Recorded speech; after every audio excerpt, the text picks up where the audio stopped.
Hi everyone and welcome to my transfer plan video. Game week 1 is finally done and dusted. The last game of the game week was Spurs versus Leicester, which was a good game, finished 1-1. Hopefully you had a good game week, unlike me who's had a hideous game week. So you want to stay locked in just to see my car crash of a team for this week. But before that, we're going to start with game week 1 headlines. First of all, Nkunku's minutes. I think we were all disappointed. We were expecting more. He didn't even reach 60 minutes, which gave us 1 point. So he's on radar. I'm going to keep an eye on him to see, if this is something that's going to happen week in, week out. As they have 75,000 attackers, it could be a problem for us. I'm hoping it's nothing and the good fixtures are still to come. So I'm not going to worry too much, but definitely something that merits a headline. The second headline is Quansah losing Jules. Slot took him off at halftime again. It seemed harsh. On the eye, it seemed like Quansah was having a good game, but he was losing his 50-50 duels, which meant Liverpool couldn't control the game, Trent couldn't get on the ball, and it was a domino impact. Slot made the change. It was ruthless, but to be fair, it worked. Nkunku came on, dominated the attacker, Trent got on the ball, he ran the game, and after that, it was just a standard 2-0 victory. Is Quansah going to come back into the team? That's something we need to discuss later on. For now, I would say hold off. You don't need to panic and sell. We're not quite sure what's going to happen. Let's hear the press conference and get more information. Barco, no show. Now, this is a guy we've been speaking about all pre-season. £4 million enabler. We all want him. Allows us to be able to own all expensive premium players. Well, he didn't even play a minute. So this was another painful one. Something else we need to keep an eye on. We're not quite sure if he was injured and was being managed or he's just not going to play. Simple as that. So something for us to keep an eye on. Salah breaks the opening day record. Of course, who else is going to do it? The absolute king. He's overtaken players like Shearer and other superstars to scoring 9 consecutive seasons in game week 1. That tells you how consistent Salah is. Like, honestly, that record alone tells you he's there, ready for every pre-season. He's not injured. He just plays every game, every minute. A machine. And if you had him in your game week 1 team, you must be smiling, especially if you captained him. Flying. Another frustration in game week 1 was Murphy. Now, Fabian Schär got the red card. Murphy got taken off very early. A lot went for Murphy, and I can see why. He was playing right wing for Newcastle, an attacking team in a lovely fixture. Unfortunately, he got taken off early. I mean, that red card even impacted a lot of our captains, which was Isaac. So it was a pretty painful way to start the day. Fair play to Newcastle, who still actually won the game. I mean, that's an important victory for them so early in the season. And last but not least is no Tony excites FPL managers. And rightly so, because it opens up other avenues. Players like Wissa and Mbeumo come into the play if Tony's not there, especially as he hogs the majority of the goals and the penalties. Let's have a look at my game week 1 team. It was a painful week. Hopefully you don't enjoy this too much. Honestly, this was a tough one to take. So as you can see, starting with Henderson, clean sheet was wiped out. Eze scored a goal. It was disallowed. They went up the other end and scored a goal. So it was a really painful manager if you had Henderson and Eze. Fortunately for me, I just took one blow to the stomach, and that was the Henderson clean sheet wipeout. After that, Trent, second half, you need to watch his performance.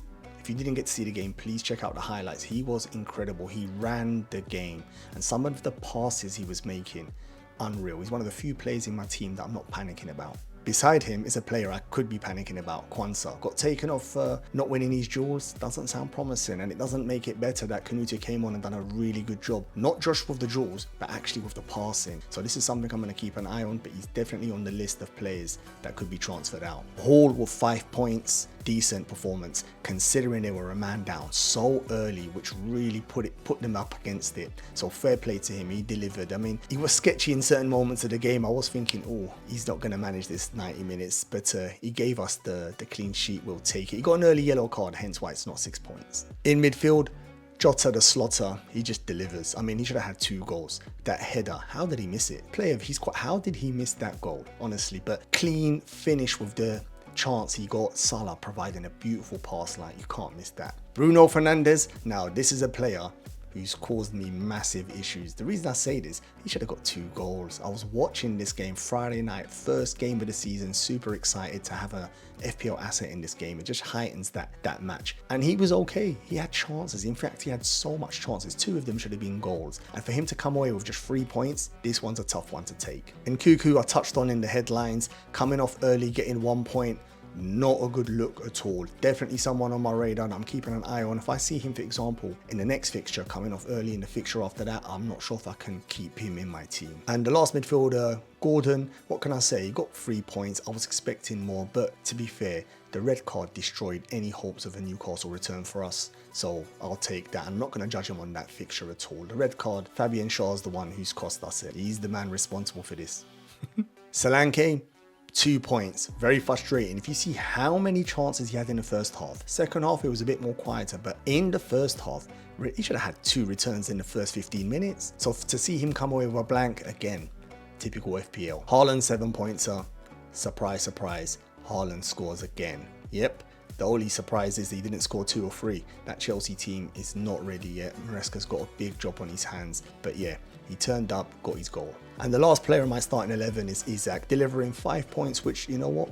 I will take it. I was scared it was going to be a captaincy blank when I saw that red card, but keeper made a mistake. Isak pounced on it. He had the brains and the eyes to look up and find that pass to Jolinton, who put it away beautifully. So 10 points from your captain, I would take it, especially they were playing with 10 men, as I said. On the bench, Matthews, Smith Rowe was not too bad. I'm excited about him in the next fixture coming up versus Leicester. Something I need to discuss because Nkunku could easily go to the bench and I could play Smith Rowe. Then I got Robinson, again, another player. If Quansah, that's the reason I don't need to panic, and I should say the same for you. If you've got a bench, players like that where you're 50-50, you're not sure what's happening, I'm going to put them on the bench and I can play my sub players. So Robinson can come on as well. They've got Leicester next at home. I like that fixture. And Quansah got 2 points, but he's going to stay on the bench because their next fixture is Arsenal. I know they done the double over them last year, but Arsenal will be wanting revenge. I can't see Arsenal not scoring. So overall, game week 1 was a stinker. I got 50 points. That is hideous. Very, very bad. I've seen teams scoring 60, 70, 80, some even scoring 90. And I'm not even talking about the managers or bench boosts.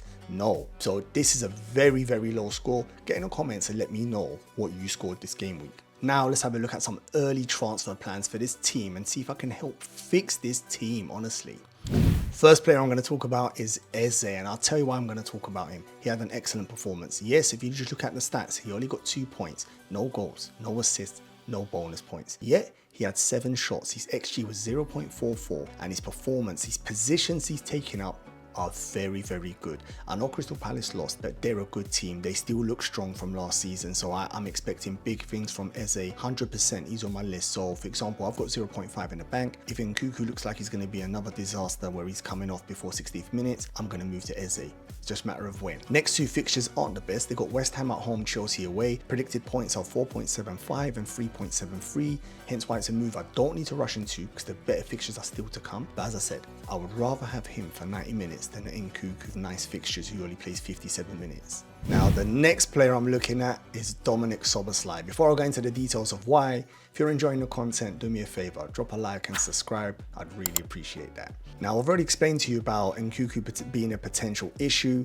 6.5 million Szoboszlai is, so it's a like for like swap, no issues. Even if you've got no money in the bank, this is someone we can look at. And I'll tell you even more why I like him. This game week he got an assist, 7 points, he even got 1 bonus point. He had 3 shots, and that's the key part I really like about Szoboszlai. If you look at where he's taken the shots as well, it's not just far shots near the halfway line or 40 yards. No, he's taking real good shots, edge of the box, some in the box. In fact, if you look at where he made the assist, it was inside the box. He could have taken that shot, and there'll be other games where he is taking those shots. So for me, he looks a good player. The positions he's taking up in this slot system. Now we all knew this, the way slot was going to play. 2 of the midfielders will be, I won't call them holding, maybe controlling midfielders in the double pivot. Their job is to get the ball out of defense and get it to the attack. The other midfielder is part of the attack. So you can class him part of Jota, Salah and Diaz.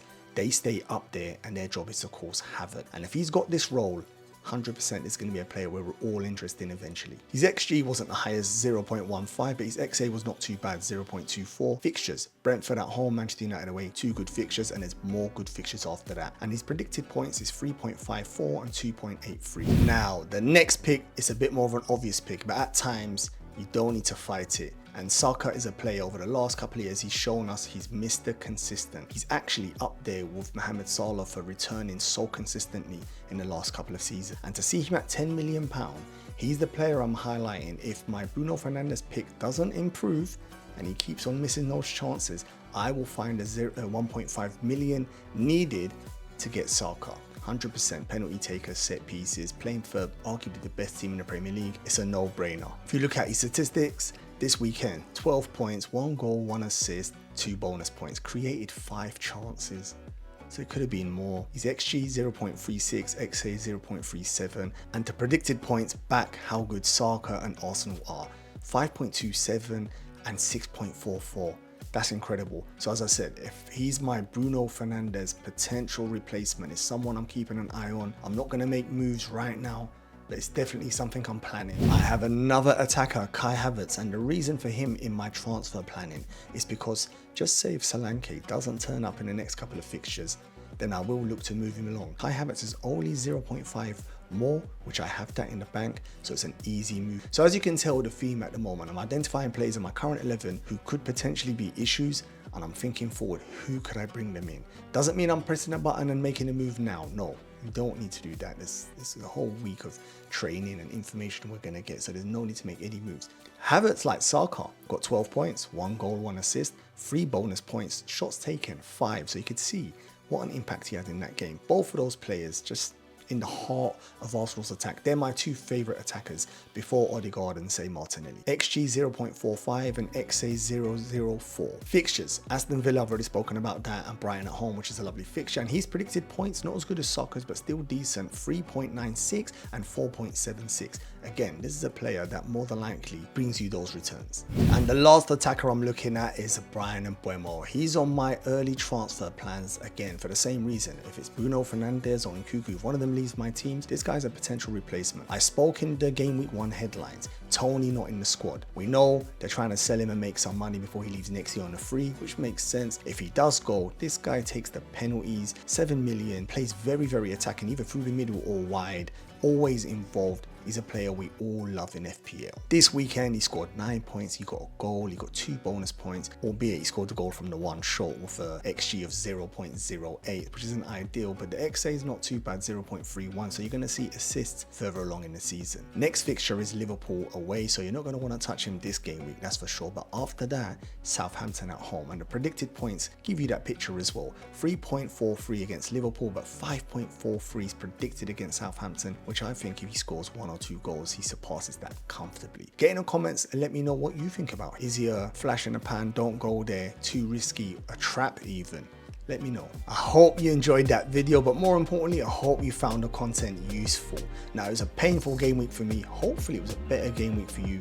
Definitely get in the comments and let me know how you scored this game week. I'm intrigued to see how you've done. Also, before you jump off to your next video, do me a favor, like, subscribe and share the video. I'm trying to reach my next milestone, which is 1,000 subscribers, and I can only do that with your help, so I'd really appreciate that. In this video, you can see highlighted right now, it's a manager who scored near 90 points this game week. If you want to know how he done that, he's got no Haaland, his management style, the risk taking, I definitely advise watching this video.